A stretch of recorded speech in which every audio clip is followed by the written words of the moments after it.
Selamat siang, Bapak Ibu sekalian. Salam sehat selalu. Saya Pak Jen.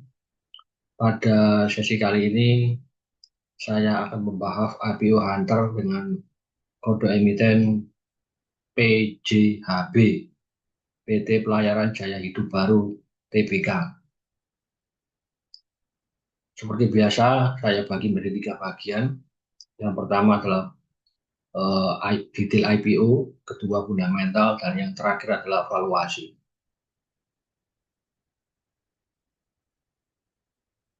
Yang pertama-tama adalah jadwal IPO. Masa offering adalah 31 Oktober sampai 4 November. Hari ini hari terakhir. Sebelumnya saya minta maaf jika saya terlambat untuk membuat video ini. Tanggal pencatatan di Bursa Efek Indonesia tanggal 6 November 2025.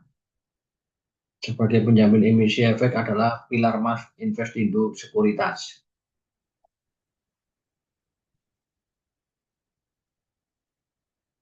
Seratus persen ya. Jadi andalannya cuma satu. Emiten ini akan menawarkan saham baru maksimal 480 juta lembar atau 25% dari modal yang dapatkan store penuh.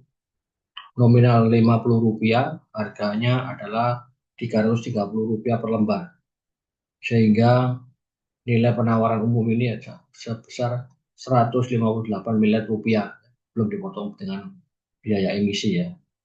Ada warrant Bapak Ibu sekalian, di mana rasionya setiap dua saham baru melekat satu warrant seri 1 dengan harga pelaksanaan Rp330 per lembar, sama dengan harga IPO. Ini adalah pemegang saham emiten ya. Sebagai pemegang saham pengendali adalah Bapak Heru Gozali 50% sebelum IPO ya. Kemudian kedua itu Adelia Aryani Setiawan Meman, ini suami istri ya Bapak Ibu sekalian. Kemudian ada Nixel Samuel Gozali, Nizen Emanuela Gozali, ini adalah anak dari Bapak Heru Gozali ya. Kemudian ada Go Suibi, ini kalau nggak salah adik ya dari Bapak Heru Gozali, nanti saya jelaskan ya. Setelah IPO masuk masyarakat 25% ya. Bapak Heru Gozali tetap sebagai pemegang saham pengendali ya dengan 37,5% kepemilikannya. Ya, ini ada warrant ya 240 juta lembar ya. Untuk masa warrantnya ini ya Bapak Ibu sekalian, ini warrant bisa diperdagangkan. Awal perdagangan warrant 6 November 2025, akhir perdagangan di pasar reguler 2 November 2026 ya. Periode pelaksanaan warrant ya, jadi exercise itu 5 Mei 2026, jadi mulai tahun depan ya exercise-nya itu sampai 5 November 2026 ya, ada waktu sekitar 6 bulanan ya, 6 bulan. Akhir masa berlaku warrant 5 November 2026. Jadi kalau warrant ini tidak ditebus akan hangus ya, tidak ada harganya. Dana IPO akan digunakan untuk seluruhnya untuk CAPEX ya, yaitu pembangunan 3 unit kapal baru jenis LCT, Landing Craft Tank ya. Jadi ini kapal baru ya. Yang buat adalah langganan ya, yaitu UBS dan Adilo Sarana Segara ya. Saat ini tingkat utilisasi atau pemakaian kapal-kapal besar itu sudah tinggi ya, 80% sampai 100%. Jadi alasan untuk membuat kapal baru itu sangat make sense ya, sangat masuk akal. Ini adalah detail masing-masing kapal ya. Ini kapasitas GBT-nya ini 2.500 ya, harganya 52 miliar. Ya, kemudian yang kedua juga DWT-nya 2.500 kapasitasnya nih ya, harganya 51 miliar. Sama semua ya, 2.500 DWD, harganya juga sekitar 50 miliar. Ya. Jadi total pembuatan kapal ini 153 miliar rupiah. Ya. Pada saat prospektus ini diterbitkan, baru satu kapal yang mulai dilaksanakan dibuat. Ya. Sisanya nunggu dari IPO ini. Ya. Ya. Perusahaan ini bergerak di bidang pelayaran ya. Itu pelayaran barang-barang umum. Ya. Ini terutama alat-alat berat. Ya. Dia kedudukan perseroan ada di Samarinda. Didirikan tahun 2008 di Surabaya. Ya, jadi usianya sudah 17 tahun. Ya. Ya, alat berat dan kontainer ya. Jadi perusahaan ini bergerak di bidang pelayaran laut ya, dalam negeri ya, untuk barang berupa alat berat dan kontainer.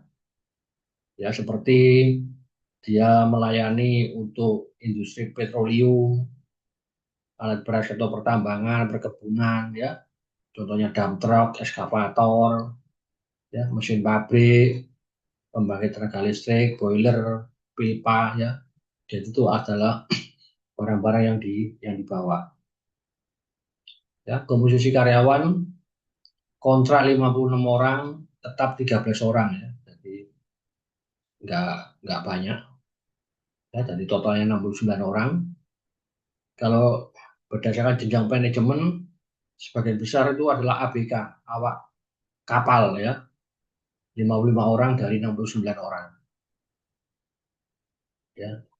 Jadi kegiatan usaha perseroan adalah bergerak di bidang angkutan laut perairan, pelabuhan dalam negeri ya, dalam negeri jadi dia belum ke luar negeri dan kapalnya adalah jenis LCT ya, untuk mengangkut alat-alat berat dan kontainer. Nah, ini ada ya, jadi LC itu adalah kapal yang dirancang untuk mengangkut kargo alat berat dari kapal besar ke daratan dan sebaliknya. Ya. Ini adalah kapal yang telah dimiliki saat ini ada 5 kapal ya. Ini semua DWT-nya ya 2000, 2500, 1700, 2500, 1300 ya. Pembuatannya yang paling tua itu 2009, yang paling baru itu 2023 ya. Ini kegiatan operasional perseroan dibagi dua, free charter ya. Ini dari kliennya itu menyewa kapal untuk satu kali perjalanan pada rute tertentu ya. Jadi kliennya itu menyewa kapal ini ya untuk satu rute. Yang kedua adalah time charter. Time charter itu untuk jangka waktu tertentu. Jadi, kalau yang tadi itu kan pakai rute, kalau ini pakai waktu. Ya, mau disewa 1 bulan, 3 bulan, atau 1 tahun. Ya, dalam pelaksanaan time charter ini kapal akan diserahkan oleh perseroan ke klien dalam kondisi lengkap, termasuk anak buah kapal dan perlengkapannya. Ya, ini adalah aktiva yang tadi kapal yang punya ya, ada 5 kapal. Pemasaran masih fokus ke dalam negeri. Ya. Ini adalah pelanggan-pelanggannya. Ya. Ini adalah pelanggan besar yaitu PT Jawara Samudra Nusantara, Sabta Buana Logistik dan Samudra Energi Tangguh. Ya, ini yang dominan ini. Ya. Nah, ini adalah tingkat utilisasi kapal. Ya, Bapak Ibu bisa lihat. Ya, April 2025 ya, 100%, ada 30%. Itu karena ada jadwal docking atau servis ya, perbaikan. Jadi tingkat utilisasinya 30%. Januari sampai April 2025 ya. Semua kapal itu dalam jangka waktu tertentu pasti ada jadwal docking ya dan perbaikan. Persaingan usaha ada beberapa ya yang sudah listed itu LP, HATM dan Nelly ya yang sudah listed ya, yang mirip-mirip ya. Ini adalah dampak perubahan harga ya. Biaya yang paling terbesar adalah biaya bahan bakar ya, solar itu ya paling besar. Ya. Jadi tahun 2008 ya. Juga Persero juga dulunya punya klien yang besar ya, ternama seperti Pama, Mineral Tractor, ya, Aman Mineral, AMMN, Dewa, Petrusi ya, itu yang sudah tahun 2009, 2010 ya. Nah, sekarang ya perusahaan itu yang saya sebutkan tadi ya. Risikonya utama dari operasional adalah perubahan cuaca ya, yang sulit diprediksi. Ya. Itu juga berakhirnya kontrak. Ini saya baca kontrak yang paling lama itu adalah 1 tahun. Ya, jadi ini uh, agak mengkhawatirkan ya. Tidak ada yang lebih panjang dari 1 tahun. Ya, ini bahan bakar solar ya, terutama. Ya, sebagai pengendali atau pemilik manfaat akhir adalah Bapak Heru Gosali. Ya. Nah, ini adalah hubungan kekeluargaan. Ya. Heru Gosali, komisaris utama dan pemegang saham, adalah suami dari Adelia sebagai komisaris dan pemegang saham. Juga ayah dari Nixon Samuel Gosali dan Nixon Immanuela Gosali sebagai pemegang saham. Jadi dua anaknya ini sebagai pemegang saham. Ya. Heru Gosali kakak dari Gus Wibi. Ya, Gus Wibi adalah direktur utama dan pemegang saham. Ya. Gus Wibi ini adalah istri dari William Harto Chandra, direktur. Ya, dan ibu dari Monica Chandra Rasa, ini pemegang saham. Ya, jadi saya di sini kita bisa lihat bahwa ini perusahaan keluarga. Komisaris sama direktur ada hubungan kekeluargaan. Ya, nah ini ya. Nah, ini adalah Pak Heru Gosali, umur 69 tahun. Ya. Operasional itu ada di Samarinda ya. Ini istrinya Adelia, umur 49, lulusan Widya Mandala, FTP ya, teknologi pangan. Kemudian komisaris independen ya, pihak tiga ya, pihak luar. Ini ada direktur utama Gus Wibi ya, Ubaya, umur 53 tahun ya, lulusan D3 akuntansi. Wilianto, nah ini suami istri ya, Pak Willy Harto, 57 tahun ya, dari Ubaya, D3 marketing. Anthony Samuel Rahmat Harun, direktur keuangan Petra Surabaya ya. Ini saya lihat tidak ada keterangan tentang hubungan afiliasi ya. Emiten ini mempunyai satu anak usaha yaitu namanya Tirta Jaya Hidup Baru Industri ya. Perseroan melakukan investasi mulai bulan Agustus 2023, jadi masih baru saja ya. PT ini belum beroperasi ya. Dia itu bergerak di bidang jasa maklun ya, jadi dia itu terima perpanjangan tangan dari perusahaan AMDK ya, jadi perusahaan AMDK ini memberi kerjaan ke TJHBI ini ya. Domisili perusahaan ini di Pasuruan ya. Ini adalah timelinenya ya. PT ini mulai produksi komersial beroperasi Januari 2026 ya. Jadi dia itu memperoleh kontrak kerjasama dari perusahaan AMDK seperti Aqua Club itu ya. Ini ya.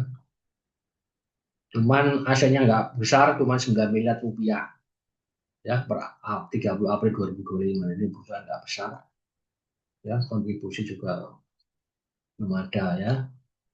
Ini adalah laporan keuangan dari Serowan ya.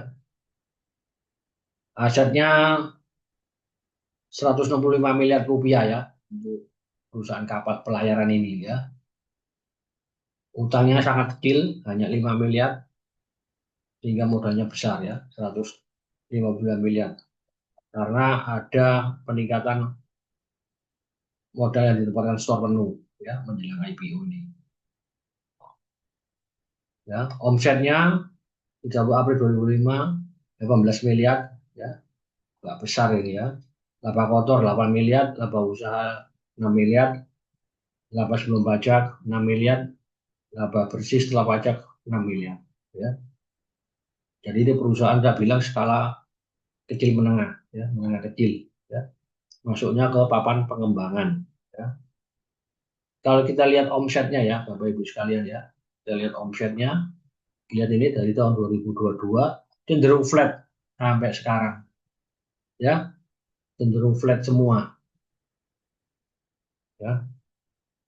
Ya karena itu tingkat utilisasinya udah tinggi-tinggi semua ya, dan mungkin tarif nggak begitu naik terlalu banyak ya karena persaingan ketat, jadi cenderung flat. Dan perusahaan ini memperkirakan nanti 5 tahun ke depan tuh omset bisa double ya, jadi bisa kurang lebih 100 miliar 5 tahun ke depan ya, pasca rampungnya pembangunan 3 kapal itu ya.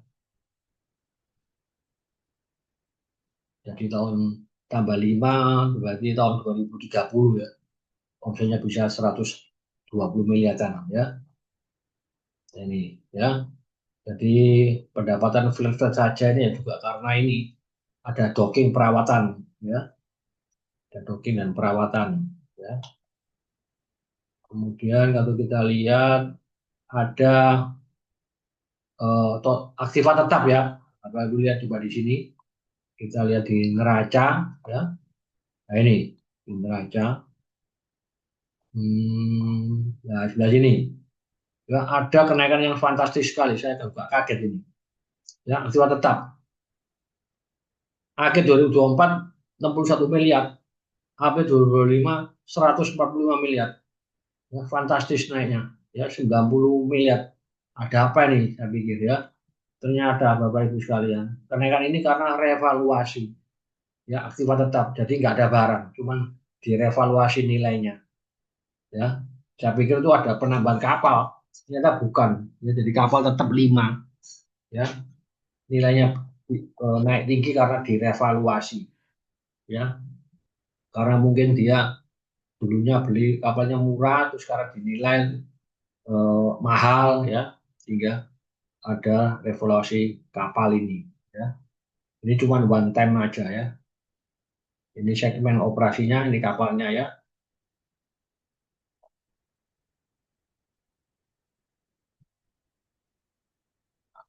Ini poin-poin utama Bapak Ibu sekalian. Jadi setelah IPO, sebelum pelaksanaan warrant itu jumlah lembar saham yang tempat sektor penuh 1,92 miliar lembar. Nanti ini saya yang pakai sebagai penyebut untuk mendapatkan nilai buku dan EPS ya. Yang warrant ini tidak saya masukkan ya karena saya tidak tahu kapan orang-orang itu exercise ya.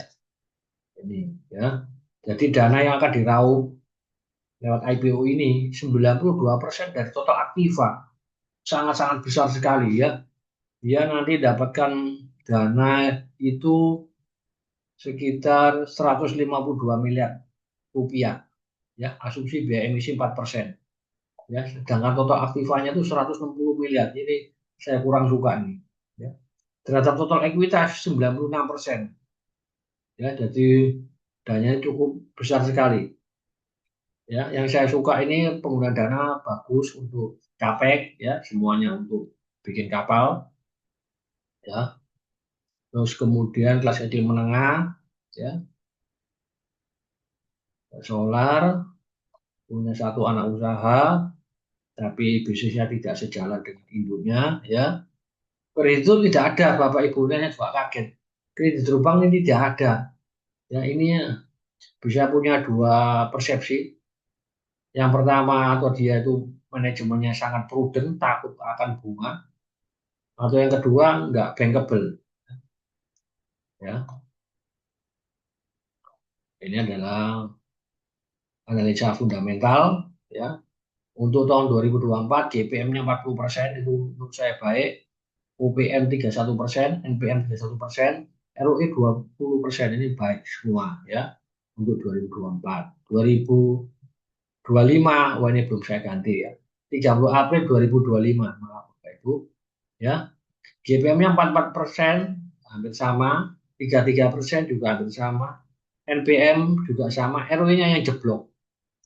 Ya, 2024 akhir 20%, April 2025 4%. Ini karena peningkatan modal sendiri yang tadi itu. Ya, ini 4 bulan. Kalau kita kali 3, 12%-an.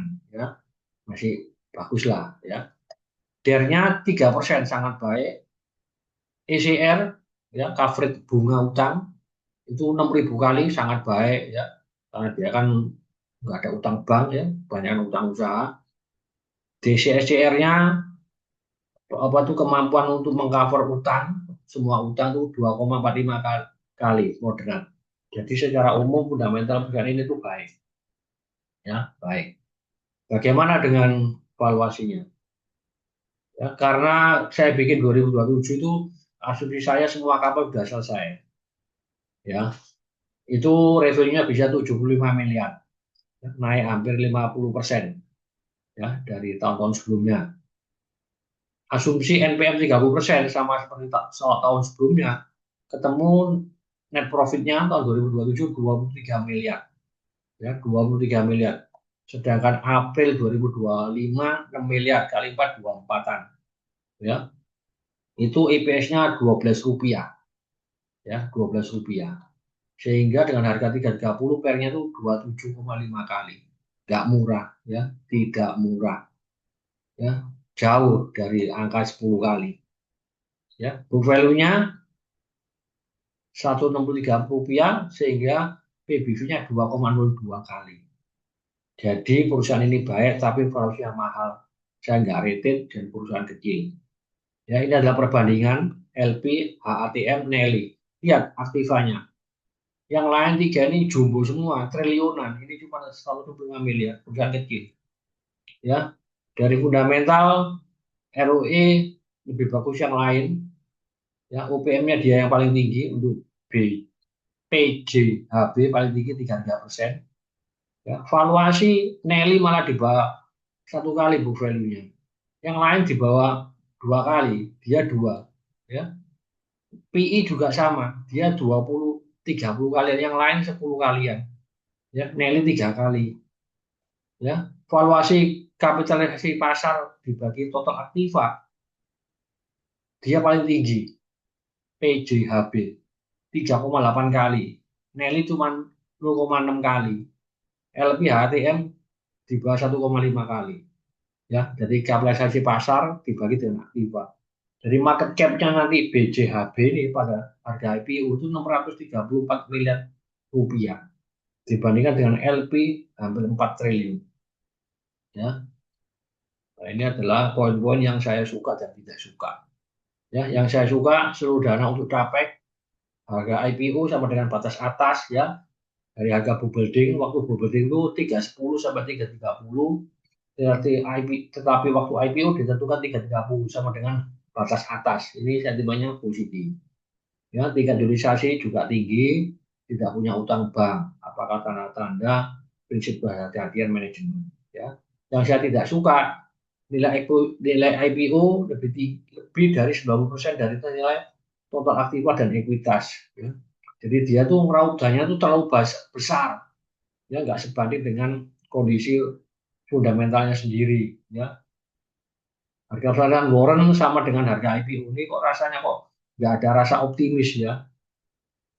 Kemudian perusahaan skala kecil, perusahaan keluarga, karena usaha berperan di bidang makro antika, tidak satu sektor, kontrak paling lama apalnya itu 1 tahun, ya kurang shift ya menurut saya, valuasi mahal ya. Jadi saya simpulkan untuk perusahaan ini dari segi fundamental dan valuasi saya nggak rated ya. Tetapi kalau Bapak Ibu mau spekulasi itu hari pertama jual itu silakan ya. Kenapa? Poin yang pertama, harga IPO sama dengan batas atas harga building ini positif. Yang kedua, yang paling penting adalah nanti dapat berapa persen, ini yang paling penting. Ya, moga-moga kalau cuma dapat 10 persenan ya bisa arah hari pertama ya, pasang jual ya. Tapi untuk secara fundamental valuasi saya nggak rated karena poin-poin yang saya tidak suka ini, warna merah ya.